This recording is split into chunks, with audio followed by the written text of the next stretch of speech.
Good morning, Faithful Jesus Church. Ayan, may mga nakita na naman ako nagulat. Ayan. Hello po, happy Sunday. Magaganda pa po kayong lahat sa umagang ito. Pakisabi po sa inyong katabi, happy Sunday. Ayan. So bago po ang lahat, here's some of our announcement for the upcoming week and month. So every Thursday po, we have online midweek service. Every 6 p.m. po yan via Zoom and FB Live.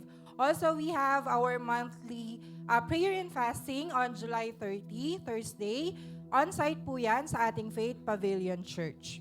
Also, on August 16, 2026, 3 p.m. to 5 p.m. at Faith Pavilion, we have our Men of Faith Fellowship. So, dun po yan sa ating church. For more details po, kindly reach out for Pastor Joselito Jose. Okay, so ready na po ba ang lahat for our 2026 declaration? Sige po, tayo po tayong lahat. Ayan, so with energy and feelings po tayo. Ready na po ba ang lahat? In 3, 2, 1, we seek God each day through His Word and prayer. We worship and join faith groups with hearts laid bare. Filled with His Spirit, our faith shall increase and will witness His miracles, power, and peace. We trust in His provision and steward His grace as Christ changes our hearts and transforms every place. In our homes, workplaces, and campuses bright, we bring godly influence, truth, and light. We share the good news with love and boldness, serving our neighbors with kindness and faithfulness. Empowered by the Spirit, His missions we express. 2026 is the year of growing greatness. Hallelujah! Sige po, sabay-sabay po nating palakpakan ng ating Panginoon. Sino po sa atin ang handa ng ipagdiwang ang katapatan ng Panginoon? Parang mahina po. Sino po ulit ang handa ng ipagdiwang ang Panginoon? Amen! Sabay-sabay po nating awitan ng ating Panginoon. Hallelujah, Lord God. We worship you, Panginoon. We glorify your name in this place, oh God. Hallelujah! Let's sing! Umaawit, nagpupuri, nagdiriwang ang lahat. Papuri kay Yahweh, Yahweh, Yahweh. Lumalapit sa presensya mo, nagpupugay ang lahat. Papuri kay Yahweh, Yahweh, Yahweh. Sa lahat ng oras, sa bawat araw, pinupuri at sinasamba.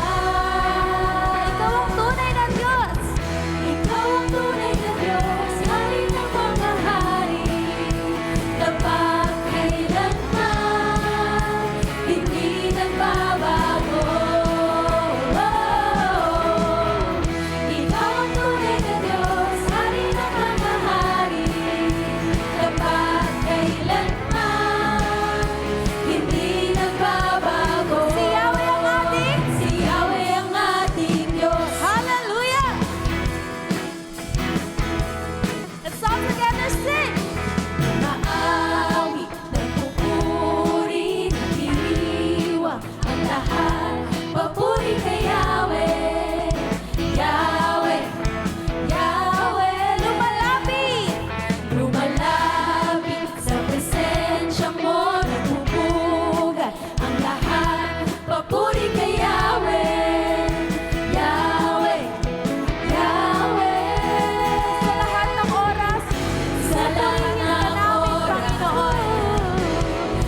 tumanggap ng pagpapala mula sa Panginoon. Itaas po natin ang kamay natin. Ayan, palakpakan po natin sa Lord. Sabay-sabay po natin i-receive ang pagpapala from the Lord. Amen? Pagpapala'y bumubuhos na. Yahweh, Yahweh, sa ngalan niya'y may kagalingan. Yahweh, Amen! Yahweh, sa Kanya'y may tagumpay. We receive it, Jesus. Yahweh, Yahweh, isigaw ng lahat ng nilalang. Yahweh, Minsan pa, pagpapala. Yahweh, pagpapala'y bumubuhos na. Yahweh, Yahweh, sa ngalan niya'y may kagalingan. Yahweh, Yahweh, sa Kanya'y may tagumpay. Yahweh, Yahweh, isigaw ng lahat ng nilalang. Yahweh, Yahweh, ikaw ang tunay na Diyos, Hari ng mga hari, tapat kailanman, hindi nagbabago. Thank you, Jesus. Ikaw ang tunay na Diyos, Hari ng mga hari, tapat kailanman, hindi nagbabago. Si Yahweh ang ating Diyos.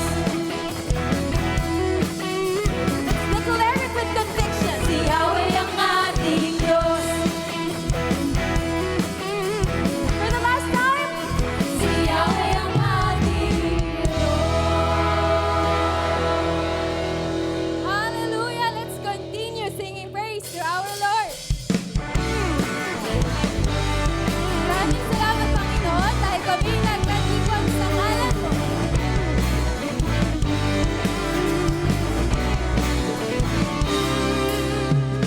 Kami ay nakatipon sa ngalan mo, Panginoon. Ang lahat ay nagdiriwang, ikaw ay kapiling ngayon. Mula ng pag-asa. Umuulan ng pag-asa, kami ay nagkakaisa. Ano man ang aming katayuan, inibig mo ng lubusan. Sabay-sabay tayong umawit. Sabay-sabay nagkagala sa ilang ng papuling ito. Sabay-sabay nagkagala sa sayaw at papuri sa'yo. Kamanghamang ang pag-ibig, lampas langit sa amin lumubos. Di karapat-dapat pagpalain, ngunit biyaya mo'y binuhos. Kamanghamang ang pag-ibig, lampas langit, kami minahal mong lubos. Aming itatanghal, pangalan ko, Jesus. Hallelujah, O God. Ikaw ang aming itatanghal, Panginoon, sa habang buhay. Sabay-sabay rin natin kahit tayo ay nagtingin. Kami ay nakatipon sa ngalan mo, Panginoon. Ang lahat ay nagdiriwang, ikaw ay kapiling ngayon. Umuulan ng pag-asa, kami ay nakakaisa. Ano man ang aming katayuan, inibig mo ng lubusan. Nagagalak tayo ng sabay-sabay. Sabay-sabay nagkagala sa ilang ng papuling ito. Sabay-sabay nagkagala sa sayaw at papuri sa'yo. Kamanghamang ang Panginoon. Kamanghamang ang pag-ibig, lampas langit sa amin tumubos. Di karapat-dapat pagpalain, ngunit biyaya mo'y binuhos. Kamanghamang ang pag-ibig, lampas langit, kami minahal mong lubos. Aming itatanghal, pangalan mo, Jesus. Muli natin awitin, kamanghamang ang pag-ibig. Kamanghamang ang pag-ibig, lampas langit sa amin tumubos. Di karapat-dapat pagpalain, ngunit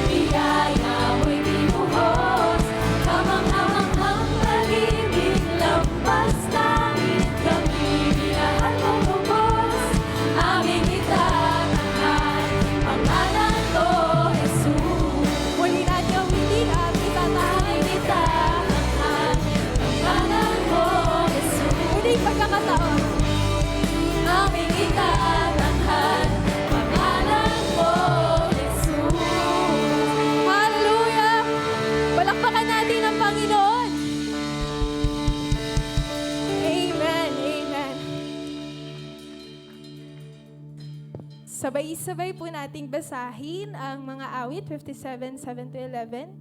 Itong versikulo na ito ay tungkol sa awit ni David dahil siya ay nagtatago kay Haring Saul, pero kahit na siya nagtatago kay Haring Saul, nahihirapan siya, may takot siya, may tiwala siya sa Panginoon na siya ay ililigtas ng ating dakilang Diyos. Sige po, sabay-sabay tayo.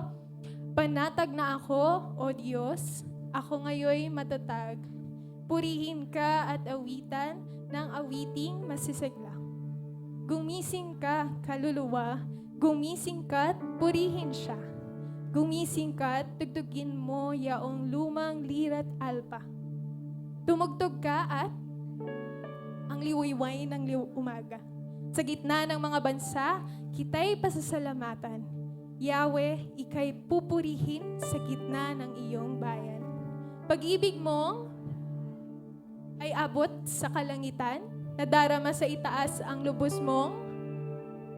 Purihin ka nawa, O Diyos, sa rurok ng kalangitan. Dito naman sa daigdig ay iyong karangalan. Hallelujah. Sa mga may pinagdadaanan ngayon, gusto lang malaman na ninyo galing sa Panginoon na hindi kayo nag-iisa. Sa oras na ito, ibigay natin yung buong puso sa Panginoon. Huwag natin hayaan na patuloy tayong malugmok dahil sa mga problemang di naman natin talaga kayang solusyonan.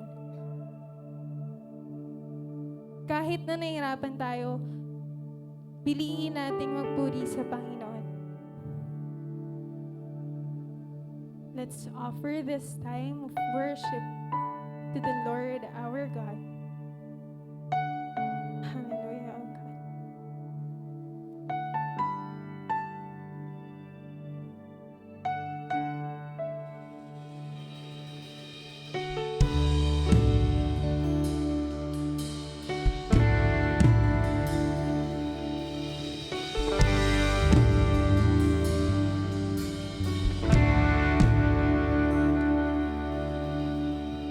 Piliin ko ang magpuri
langit at lupa. Maglaho man ang langit at lupa, mananatili ang iyong mga salita. O Diyos, ang matibay na sandigan sa lahat. Sa gitna ng bagyo, Sa gitna ng bagyo, aawitan kita. Sa lungkot at sa saya, pupurihin kita. O Diyos, ang matibay na sandigan sa lahat. patuloy ka namin papupurihan, Panginoon. Wala kaming susukuan. Sa oras na ito, kapatid, kung ikaw ay nahihirapan, palagi mong isipin, nandyan ang Panginoon. Anumang kabigatan, iyong ibigay sa Panginoon. Hindi ka nag-iisa dahil siya ay tapat. Ang tulong ay magagaling sa Kanya. Hindi ka mabibigo. Hindi ka pababayaan. Oh! Sa gitna ng bagyo, aawitan kita. Sa lungkot at sa saya, pupurihin kita. O Diyos, ang matibay na sandigan sa lahat.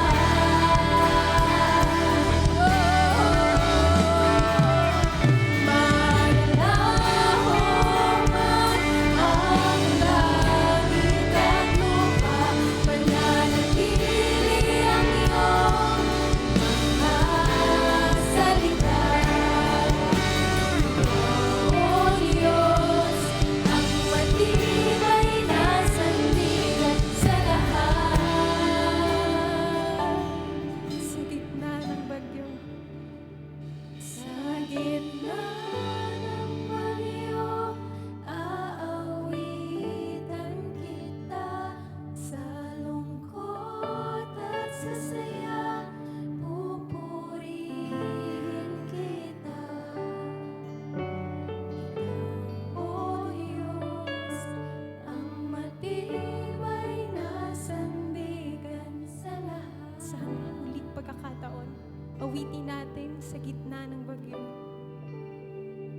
Sa gitna ng bagyo, aawitan kita. Sa lungkot at sa saya,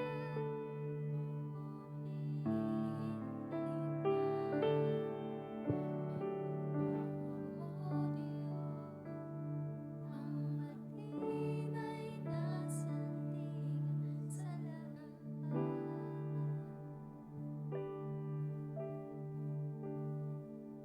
Hallelujah. Indeed, Panginoon, kayo po ang aming matibay na sandigan. You are our shield, you are our fortress. And we will command our souls, we will command our hearts to worship you. We will command our minds to prioritize you, O God. Patuloy po namin kayong sasambahin, dadakilain.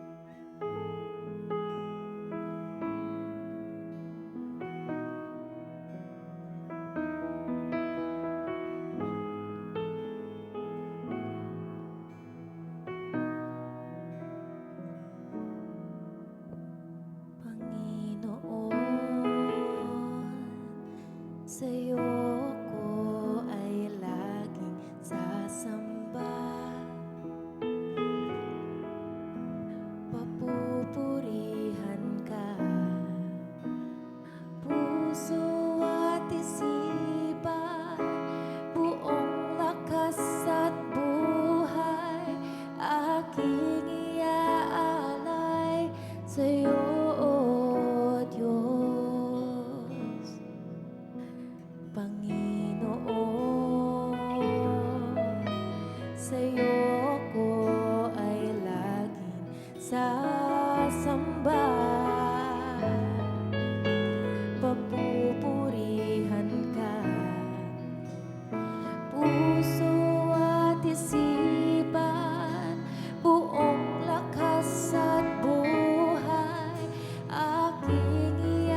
panghabang buhay po namin kayong pupurihan, Panginoon.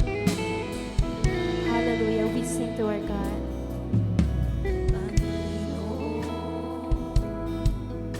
Sa'yo ako ay laging sasamba. Hallelujah. Pagpupurihan ka. Puso at isipan, buong lakas at buhay, aking iaalay sa'yo. Inaalay po namin ang awit ng pagsamba, Panginoon. Purihin ka, Panginoong Jesus. Ang buhay ko'y sa'yo, ito'y gamitin mo. Purihin ka,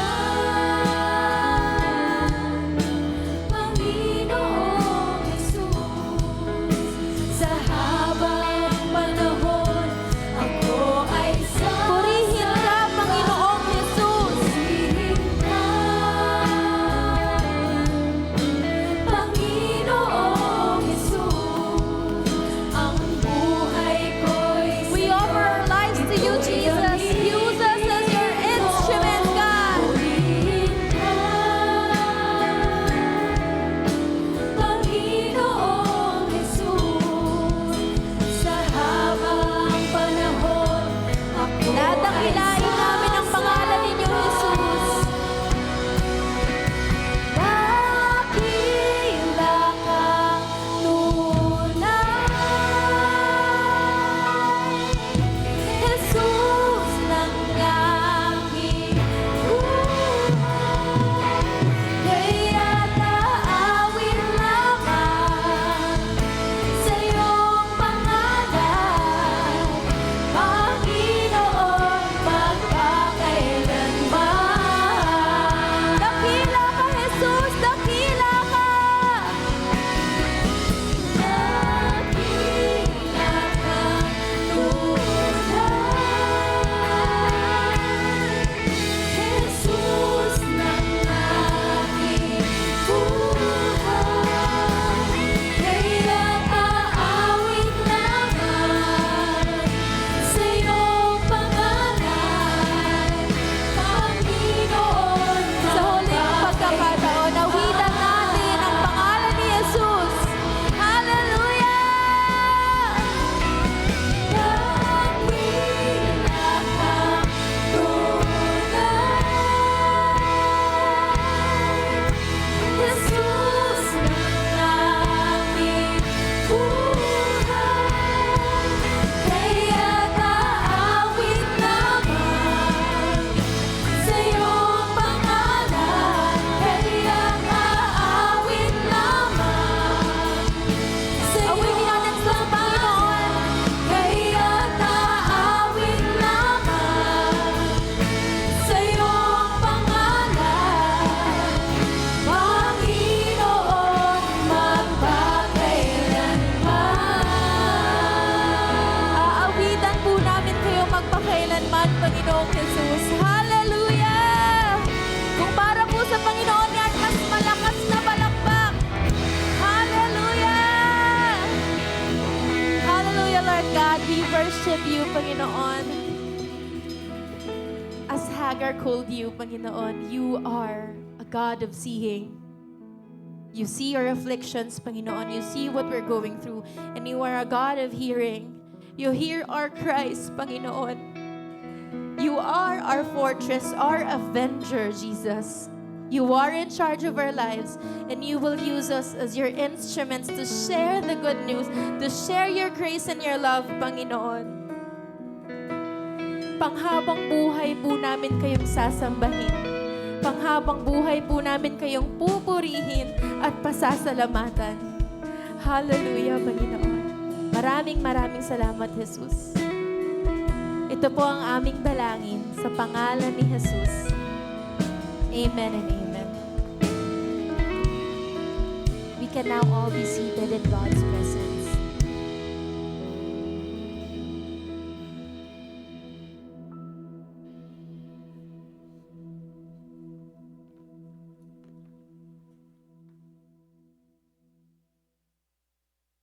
Today, we're talking about made for more. And one word, alive. Can you say it with me po? Alive. You put your hands on your chest and you feel your heart beating. That's a proof that you are alive. The fact that you're here, you're able to come here, that means you're alive. Pero yun lang po ba talaga ang kahulugan ng salitang alive? May dalawang tao ho, isang prisoner at isang free citizen, malaya. Pareho silang kumain ng agahan, pareho silang gumawa ng morning rituals, pero yung isa nasa loob ng preso, yung isa, malayang pwedeng gawin lahat ng gusto nilang gawin. Alin po doon ang alive? Yung isa, kahit gusto niya, limitado siya. Pero yung isa, there is some sense of purpose, direction, freedom, kung alam lang niya kung anong kailangan niya at dapat niyang gawin. When was the last time that you really felt that you are alive? Yung buhay na buhay. Hindi dahil nagbiyahe kayo sa Japan or sa Korea or may bagong promotion o magpapakasal ka na. Wala lahat yon. Do you still feel alive? Because many people are like the prisoner. Parang, okay, nag-exist, but they are not really alive. So today, let's talk about stop surviving and start living. And this is the catch of our message. Jesus did not come merely to help us survive. Kasi yun na naririnig ko sa araw-araw kamusta ka? Ito, nakakaraos. Titigan mo siya, talaga lang, yun lang talaga objective mo, makaraos. He came to give us a life, and that life is supposed to be full and filled with what? With His presence, of course, with His people, and this is the very important thing for today, with His purpose. Everybody join me as we read together John 20, verse 21. Again, He said, "Peace be with you. As the Father has sent me, so I am sending you." Father God, we are indeed grateful for the gift of today. Yes, we have our worries for tomorrow. At the same time, we have our pains and fears from yesterday. But allow us to rest in your quiet presence today. There are some of us who are celebrating a milestone today, and we rejoice with them. Meron naman po may mga concerns, but we choose to worship. We choose to be here. We choose to be full of your presence and to be filled with your word. Kaya naniniwala ako sa kapangyarihan ng inyong banal na spirito, kayo ang mag-aayos ng lahat ng bagay habang pinipili po naming magtiwala at manatili sa inyong presensya.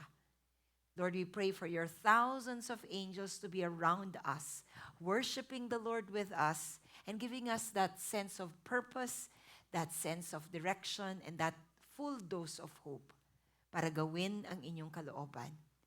May your love be felt and experienced and shared to others. In the name of Jesus, we pray. Amen. Dito po sa talatang nabasa natin, nangyari ito makatapos mabuhay magmuli ang Panginoong Hesukristo. Na-imagine ninyo ang mga tao nagpapanik, hindi alam ang gagawin, lalo yung mga disipulo, pagbababatuhin sila ng mga tao, kala ka pa buhay ang Diyos mo, patay. So there's this fear and there's this panic. Can you ask your seatmate, what do you feel at this moment in time? Sige po, label. What else? What is the emotion that you're feeling right now? Sa gitna ng lahat ng yon, ang unang binanggit ng Panginoong Hesukristo, peace be with you. Here you are, like the Prince of Peace in front of you, telling you, kalma, baby, kalma. Pero hindi doon nagtapos. Ang sabi niya, as the Father has sent me, so I am sending you. Marami sa atin gusto umangat sa buhay, ma-promote, yumaman. There's a problem with that. Kaya-kaya ng Ama natin yan. Gusto natin maging mapayapa, magkaroon ng direksyon ng buhay natin, matapos na ang mga gulo. Wala rin problema kasi yan po ang sabi niya, peace I give with you. But take note that the peace is connected with the assignment. The peace is connected with the purpose. Nakakatakot pag may gagawin ka eh. You know, I'm being sent, I need to do this and I need to do that. But realize that before Jesus sent us, sent them, He gave His promise of peace. Kaya po, what is our message for today? Stop surviving. If you're surviving, you know, 15 at 30, gumagapang ka pa bagot ang mga dates na yan. Parang hindi mo na alam kung bakit ka pa gumigising sa umaga. Stop that. And today, my prayer is that we will all start living. 3 things for today. Come thirsty, stay connected, and live sent. Can you say those words with your seatmate right now? Magpakilala po muna kayo kung sino kayo sa inyong katabi. Ako nga pala si ano. Okay, let's recite together with your seatmates the 3 things. Come thirsty, stay connected, and live sent. Let's start with the first one. Before we will be able to start living, we have to come thirsty. Matindi yung ibig sabihin ng salitang awareness. Can you say it with me? Awareness. Kung gustong magbago ng isang tao, napaka-makapangyarihan ang salitang awareness. Kasi tayo, naka-headset, kain dito, travel dito, walang problema dyan. Pero ang madalas sa hindi, ito ay pagtakas sa realidad na hindi naman mawawala kung aalis ka. Pagbalik mo, haharapin mo pa rin sila. So if this awareness is being experienced by everybody, and then come as we are. Kasi marami aware sila, eto babayaran kong utang. Ito ang results ng aking medical, tests. So there's this awareness. But then it stops there. And you got despaired and restless and hopeless. But today, Jesus is telling us, kung ano man ang meron ka, lapit lang. Thirsty as you are, come. Because why? Because God satisfies the deepest need of the human heart. Ang bakasyon, sandali lang yan. Ang pagkain, lalo namang sandali lang. Pero ang Diyos, hindi mauubos yung satisfaction na kaya niyang ibigay sa iyo. In John chapter 4, verses 13 to 14, Jesus replied, anyone who drinks this water will soon become thirsty again. Sinong kausap niya? It's the Samaritan. But those who drink the water that I will give them will never be thirsty again. It becomes a fresh, bubbling spring within them, giving them eternal life. Yung Samaritan woman, walang kaalam-alam na sa gitna ng kanyang journey sa buhay, darating siya sa punto na kakatagpuin siya ng Panginoong Hesukristo. Marahil nagpe-pray naman siya, marahil sumasamba siya, pero hindi niya alam na ito na yung pagkakataon. Kaibigan, ang pagdating ng Diyos, biglaan.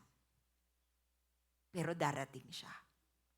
Maring matagal ka na naghihintay ng mga sagot sa iyong panalangin, lapit ka lang, tuloy lang po. Darating siya. The fact that the Samaritan woman came alone, tanghaling tapat, anong ibig sabihin? Nahihiya siya. Nagsusolo siya. Wala siyang friends. Pero makikita mo doon na ang babaeng ito, pag nagsosolo, naghahanap. Anong hinahanap niya? Pag-ibig. Kung pwede nga lang magsuot tayo ng t-shirt na, "Love me today." O kung mas mababaw, "Pansinin mo naman ako." Di ba? Lagi na lang ang napapansin, mali, mali, mali, mali. Kailan naman mapapansin ang tama, tama, at tama? Lahat din naghahanap ng pagtanggap. Sino ba ako? Identity. Sense of security sa gitna ng kung ano-anong balita. At nawa, dumating tayo dito na hinahanap natin ang kahulugan ng ating mga buhay. Lahat. Somebody say with me, lahat. Sabi mo sa kanya, hindi ka exempted. Kahit ako. Alam ko yung purpose ng buhay ko, but I know there's something deeper. There's something bigger. And hinahanap natin yun kung saan-saan. But this word is reminding us that only Jesus can satisfy the deepest yearnings of our hearts. Kahit buo pa ang pamilya mo, o kulang ang pamilya mo, o kulang-kulang, ang satisfaction, wala sa kanila. Ito ay nasa Diyos. Let's read it together. Psalm 107 verse 9. For He satisfies the thirsty and fills the hungry with good things. But unless you and I admit that we are hungry for God, unless you and I admit that we are thirsty for something deeper, God cannot come in and fill that need. Kasi yung babae, nakipagkwentuhan kay Jesus eh. Kasi yung babae, kahit papano umaamin ng sitwasyon ng buhay niya, kaya naman bukas ito sa sasabihin ng Diyos. God does not merely help the thirsty. Iba yon. He made something deeper, and that is, He satisfies them. Kung ako nauuhaw, iinumin ko to, okay, napatid ang uhaw ko. Pero yung hinahanap-hanap ng kalooban ko, hindi kaya ng H2O na to. At ikaw at ako, yung hinahanap-hanap mo, na sana wag mong takasan at harapin mo dahil yan ang magdadala sa'yo sa tunay na kahulugan ng buhay. Let's just come honestly before the Lord. How many first-timers do we have in the house? Naimbitahan ka, o yun, hello po. So, lapit lang. I mean, Lord, eto lang ako eh. Eto yung kailangan ko. Kahit kaswal, ang importante, umaamin at nagsasabing kulang ako, Lord, kung wala ka. At dun sa mga nakatagpo na, at meron pa po kayong hinahanap, sana wag nating gamitin lang ang Diyos na pag may kailangan, tsaka lang natin lalapitan. Pero pag lahat okay na, diyan ka na lang. Okay na sa iyo yung Sunday service. Okay na yung ganito na lang ako. At sana din po sa lahat ng pinagpapala pa ng Diyos, huwag nating kakalimutan na yan nakakasatisfy. Napapakain ng pera ang pamilya natin. Pero hindi lahat ng malalim na pangangailangan ng tao ay pera lang ang katapat. You are made for something deeper. At yung hinahanap-hanap mo, wala yan sa social media. Ang Diyos lang ang makakapuno ng iyong pinakananais sa buhay. And let's go to the part 2, and that is to stay connected. Okay, awareness.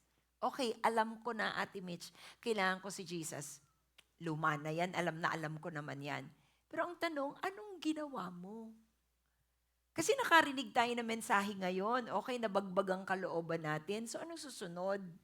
Kaya hindi nagkakaroon ng pagbabago eh. Kasi yung pakikinig, hindi po ang pakikinig ay magdudulot ng pagbabago.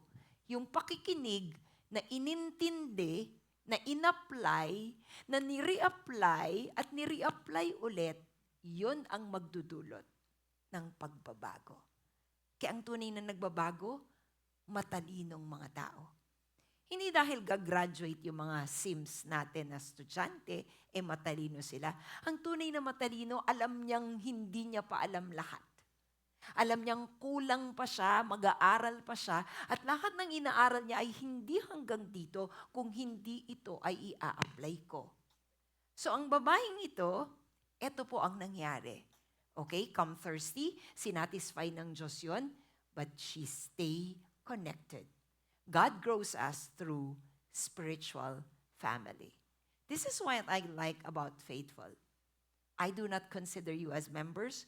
I do not consider them as volunteers. I consider you as my family.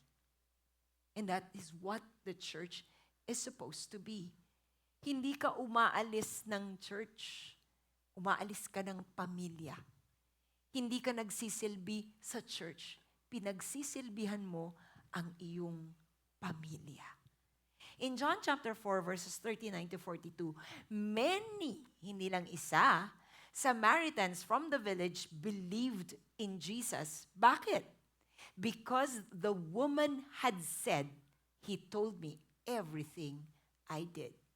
One broken woman, one lost woman, one unloved woman equals one saved community.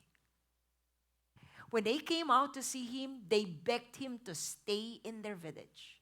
So ang babaeng ito na napuno ng pag-ibig ng Diyos, nakakonekta sa pag-ibig ng Panginoon, nakaranas ng, okay, first time may isang tao na hindi ako nireject, alam ang tungkol sa akin, at pinuno niya yung hinahanap-hanap ko sa buhay. Alam niyo, kinuwento niya yun. Ganyan ang kapangyarihan ng kwento. Sabihin mo sa kanya, ganyan. Ang kwento ng babaeng ito, nakapagligtas ng maraming mga tao. Yan ang meron ka. Kung meron kang kwento, meron ka bang kwento na ginawa ng Diyos sa buhay mo? Na ano ka kung wala siya?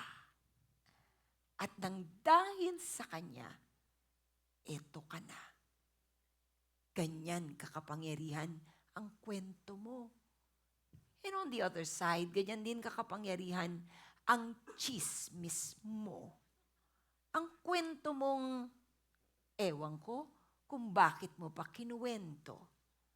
Kung ang magandang kwento nakakapagligtas ng isang syudad, ang masamang kwento nakakawasak ng isang syudad. Pero itong kwentong ito, pinaniwalaan ng community. Pero alam mo, nilapitan nila si Jesus. Ikaw ang taga-kwento, pero hindi ikaw ang tagapagligtas. Ikaw ang faith group leader, pero hindi ikaw ang savior. Kinukwento mo, itinuturo mo ang natutunan mo, pero itinuturo mo sila sa Panginoong Jesucristo. At tayo namang kinukwentuhan, nawa, katulad ng village na ito. Lumapit sila sa Diyos, nagmamakaawa, at sinisiyasat na gusto din nilang makakilala sa Panginoon. Sana hindi maging kultura ng faithful yung ganito. Kayong iba natatakot maging faith group leader. Kasi di ba ang faith group leaders, aalagaan mo, pagpe-pray mo, tutulungan mo, tapos pag nangailangan, syempre gagabayan mo. Kaya lang pag nangailangan, pautong naman, Pag hindi pinautang, hindi ka mabait, Yung gano'n na, okay, we all have our journeys, we all have our needs, but the reason why we are helping each other is in the faith. Eventually, ang tutulong pa rin sa'yo ay ang Diyos. We can offer help, but we are not obliged to help you, because we are not God.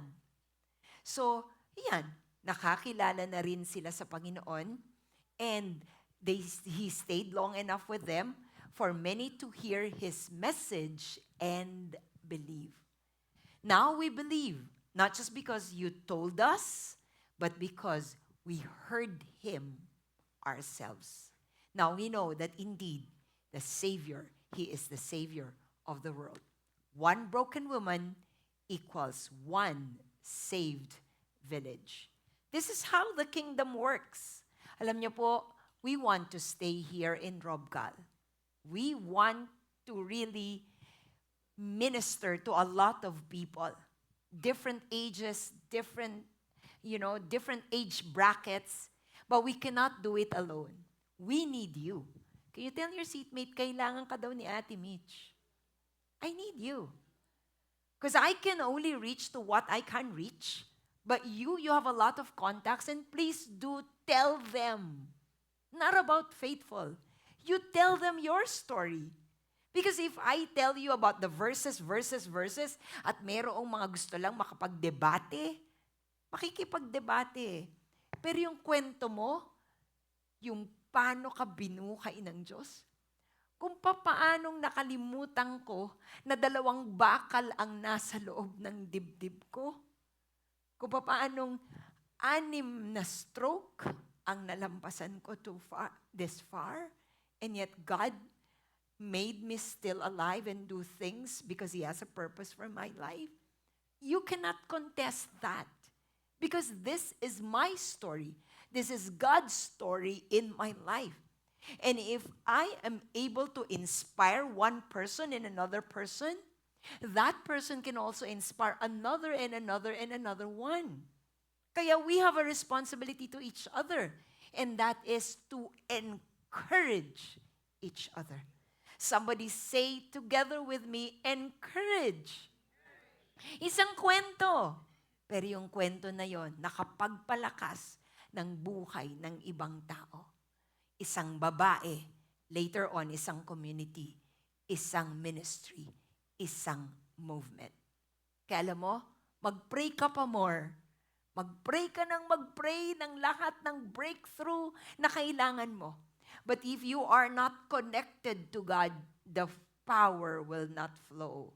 If you're not connected with other people, solo ka lang sa buhay, God will not allow the blessings to flow through you because it will get stuck. The blessings will flow from you to other people.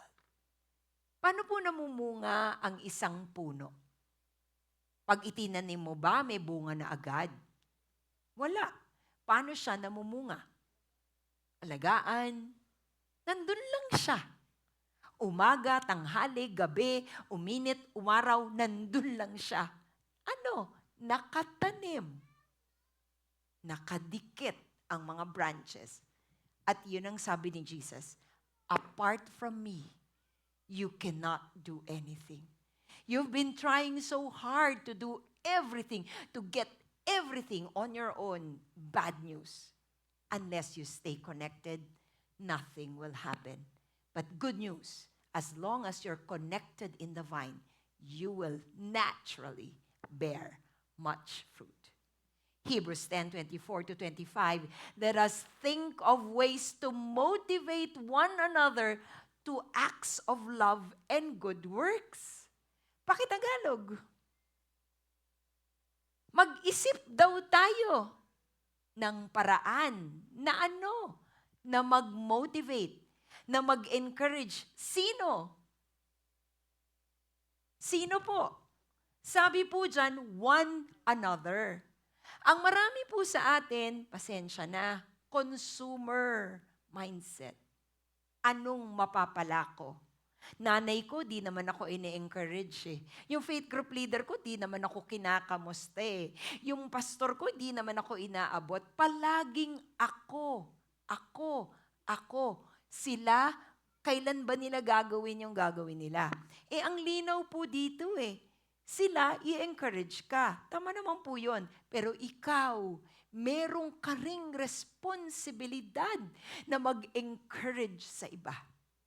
Natanong na ba ng isang estudyante ang nanay niyang nagbibigay ng allowance? Ma, kamusta ka naman sa trabaho mo? Ma, lunchtime, kumakain ka ba naman ng maayos, ma? Kasi palaging si mama, anak, kamusta ka sa school? Anak, kumain ka na ba? Pero kapag ang anak ang nag-encourage sa magulang, iba yun. Ang pastor mag-encourage sa mga tao. And praise God, that's our calling, pastors and leaders. But could you imagine if one person out of nothing encourages one pastor, and that pastor was encouraged, yung pastor na yon magbubuga ng maraming pagpapalakas sa isang kongregasyon. Kaya pag may bobombahin ng problema, ng kalungkutan, ang nanay, ang tatay, ang leader, ang boss. Bakit? Kasi alam na alam ng kaaway eh. Pag tinira mo ang leader, babagsak ang lahat. Pero alam din ng Diyos, kapag napalakas ang isang David, isang Israel, ang buong-buong solid na mapapalakas. So if you want to be strong and you start living, stay connected. I give you something, you give me something. We all give something to each other. Kaway-kaway po sa katabi, baka hindi na nila ako gustong marinig at sabihin yung okay ka lang ba? Now let's go to number 3. Live sent. Kanina, I come thirsty. Lord, wala talaga eh. Pangalawa, Lord, I will stay connected. Let me just say another word for number 2. It's the power of capital C. And what is that C? Consistency. Ay, magkatunog yun consistency. Daig ng pagong na mabagal pero hindi tumitigil ang kuneho na napakabilis pero tumigil. Bakit natalo ng turtle, tama ba? Turtle, pagong, ang kuneho? It's because of the sea. It's a consistency. Merong grabe, hallelujah, praise God, i-evangelize ko lahat. Praise God for that. Pero may isang quiet lang. Pag saan kumakain, may flyers, sinashare yung gospel, bagger, kamusta naman po kayo? Hindi mo alam, yung one time, big time, mas matindi tong paisa-isa, pero ang dami na pala niyang napalakas at nailapit sa Diyos. Daig ng consistent, ang powerful na mga tao. And that leads me to number 3, live sent. Huwag mo itong kakalimutan. Matalino ang Diyos. Ulit. Alam ko may mga kakilala po tayo dito na magaling na investor. When I say investor, hindi ka maglalabas ng hindi mo alam kung gagamitin ng maayos at mapapalago kung saan mo ininvest. I would like to believe our God is a very, very good and wise investor. The reason why He's blessing you with a lot of things is because He knows na yung lahat ng ibibigay sa'yo ay lalago. Remember? Well done, my good and faithful servant. Remember that story? Yung maliit, na pagkatiwalaan sa maliit, kaya lumaki. God provides for those who prioritize His purpose. John 4, verses 28 to 29. Ano ang dahilan at dumating ang babae? Ano ang dahilan? Sasalok ng tubig. Nakausap si Jesus na iba ang kwento ng buhay.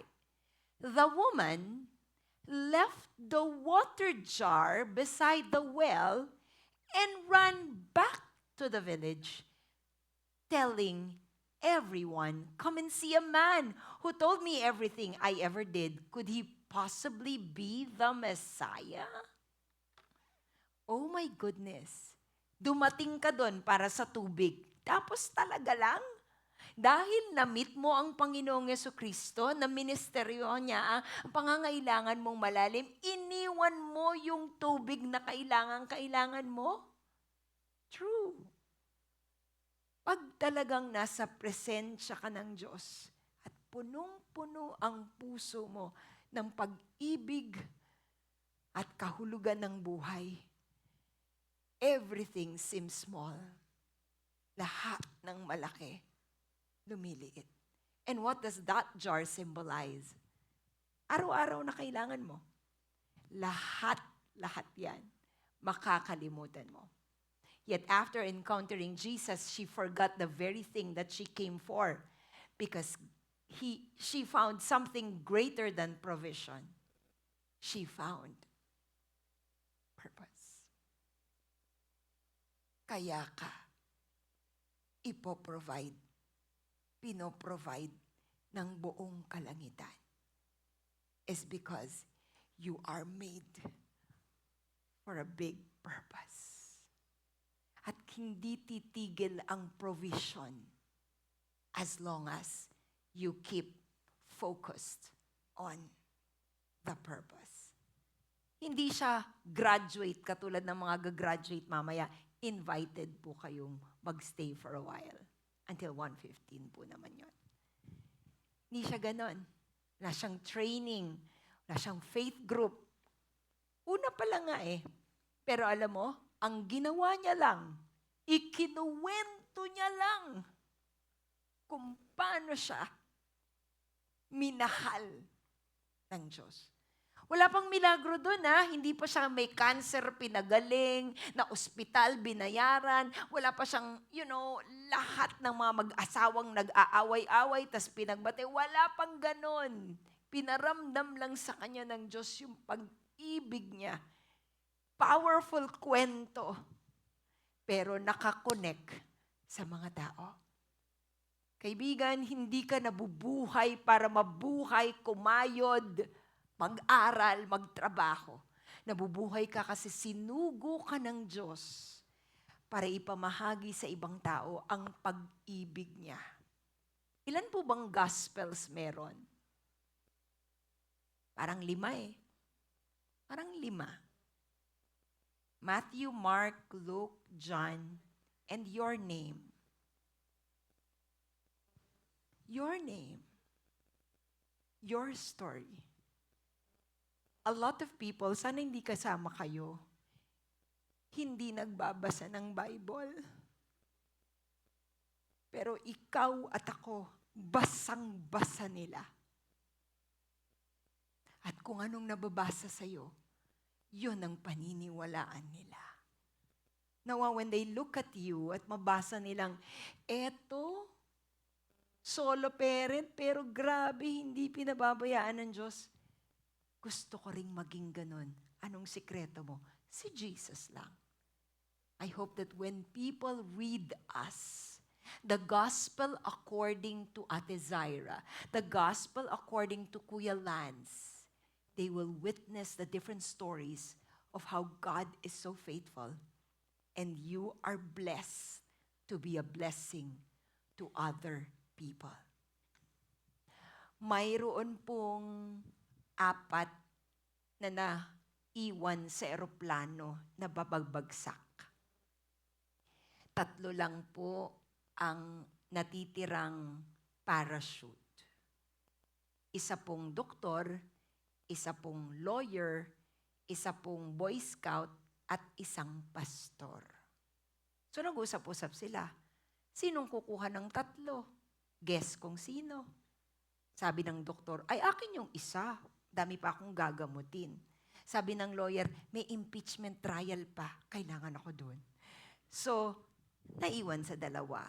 Anong sabi ni pastor? Hello? Ang sabi ni pastor, akin dapat yung isa. Marami pa akong papangaralan. Ipapalaganap ko pa ang salita ng Diyos. Hindi. Sabi niya dun sa Boy Scout, anak, madami na akong nagawa. Marami na akong na-disciple.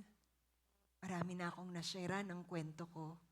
Pero ikaw naman, mahaba pa ang buhay mo, youth ka pa, CYOD ka pa, sa'yo na yung isang parachute. So, yung una, ginamit na ng doktor. Yung pangalawa, ginamit na ng lawyer. So, nagkukwentuhan pa si pastor at ang CYO ding Boy Scout. Anong sabi ni pastor? Ulitin natin. ikaw na. Yung mga alam mo yung mga may purpose sa buhay, okay na ako. At ang sabi ng Boy Scout, hindi po, pastor. Yung pong nabitbit nung isa ay hindi po parachute. Backpack ko po yun. Kaya yung isa po sa inyo, yung isa po sa akin. Diba? Pag marunong kang magparaya at alam mo na ang focus ng buhay mo ay ang Diyos, hindi magkukulang ng provision ang Panginoon para sa buhay mo. I hope that today we will all be clear on that. Lord, I want to stop surviving. I want to start living for a bigger purpose and for a bigger meaning in life. Ikaw po ba yun? Do you want to be like that woman? Do you want to write your own book, The Gospel According to, with your name on it, so that when others read it, they will be inspired to love God, just like what the Samaritan woman did? With a raise of hands, I need you to raise your hand if you want this. Do you want to receive your purpose in life today? If yes, I need you to raise your hand. And if it's not hard for you, can I ask you to stand up?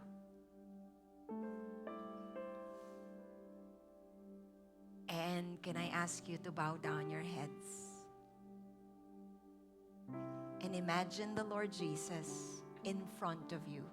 Ang ganda po ng cinema parang it's a very, very personal experience. Imagine Jesus in front of you, and you come thirsty, and He's asking, what do you want me to do for you? Anong gusto mo? I want you to answer that. Anong gusto mo? Anong hinahanap mo? Anong nais mo? Ako? Lord, I want a deeper meaning for my life. And this is actually this song that I want to sing to my God. Thank you, Jesus. Aming Diyos, Everybody, let's all come to the presence of God. mahal ko ang iyong I want to make you smile. puso sa amin makita, Thank you, Jesus, for your great love. madama ang iyong If this is your prayer, sing with us.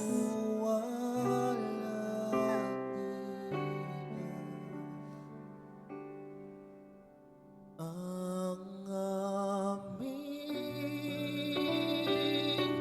nais, This is our desire. kayo'y papurihan at sundin. Hallelujah. Banal mong kalooban. Sabay-sabay po tayo. Ang kahulugan Reveal your purpose, Lord. ng aming buhay sa iyo lamang natagpuan. Holy Spirit, we pray that you reveal your deeper purposes to us. Aming Diyos, Thank you, Jesus. malugod Move in our midst, ang God. iyong puso sa amin Hallelujah. at madama ang iyong kaluwalan. Sabay-sabay po tayo. Ang aming We desire you, Lord, more than anything else. kayo'y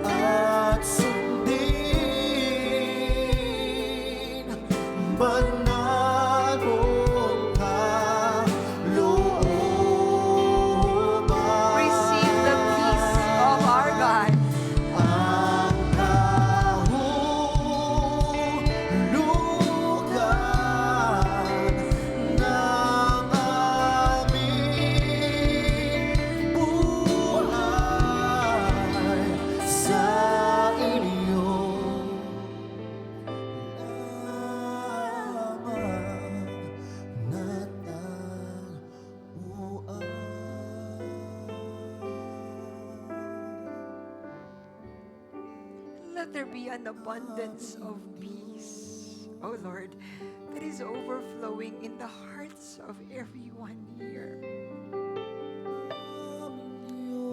Peace is what you're receiving from the Prince of Peace.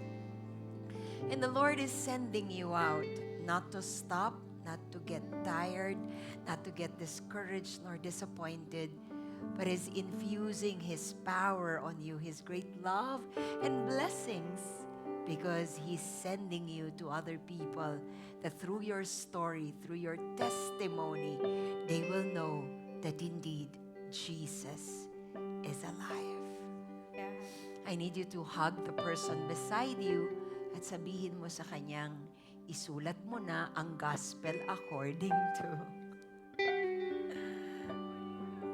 Yes. And can you hug them for me and say to him or her, mahal na mahal ka ng Panginoon. And if you have been blessed and touched by the Lord, can we give the Lord a big hand of praise? Yes, you can now be seated in God's love.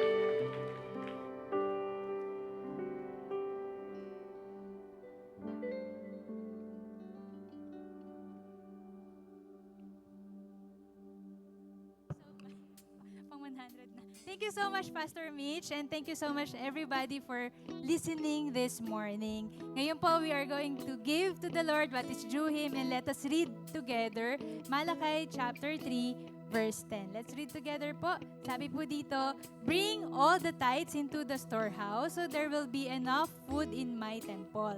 If you do, says the Lord's heaven's armies, I will open the windows of heaven for you. I will pour out a blessing so great you won't have enough room to take it in. Try it, put me to the test. So I would like to linger po dun sa last line. Sabi po dyan, put me to the test. Sino po dito yung gustong-gustong nagte-test? Wala. Ayaw natin ng exams. Ayaw natin after training, merong testing. Tapos magde-determine kung papasa tayo. Pero God, gustong-gusto niya that you will test Him with regards to your finances. So gusto na, si Lord po mismo nagsabi dito, put me to the test. Ngayon po, this challenge is open for all of us.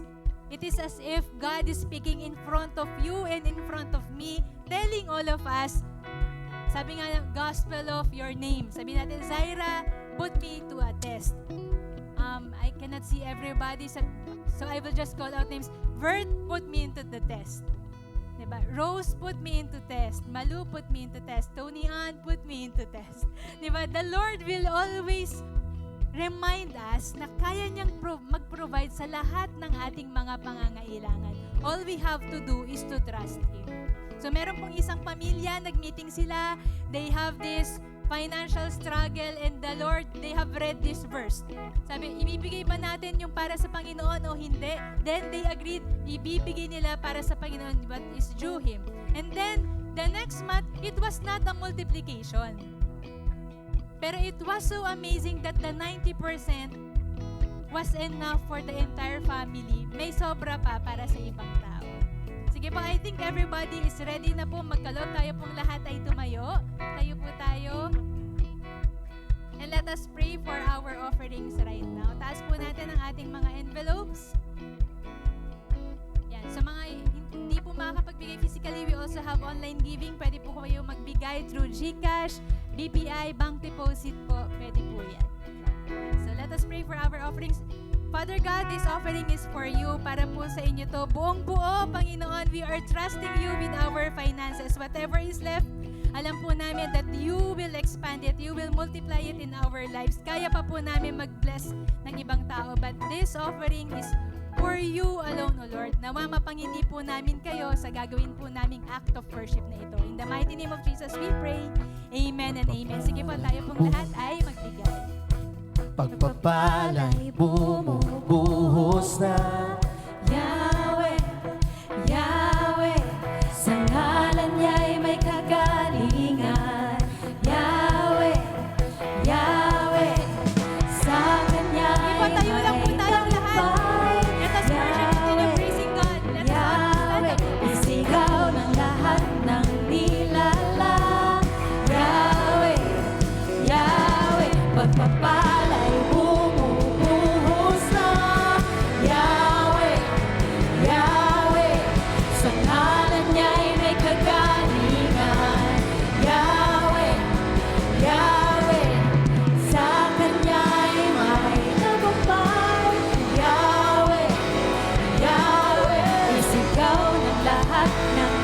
kailanman. Yahweh, Awitan natin. Yahweh, ikaw ang tunay na Diyos, Hari ng mga hari, tapat kailanman, hindi nagbabago.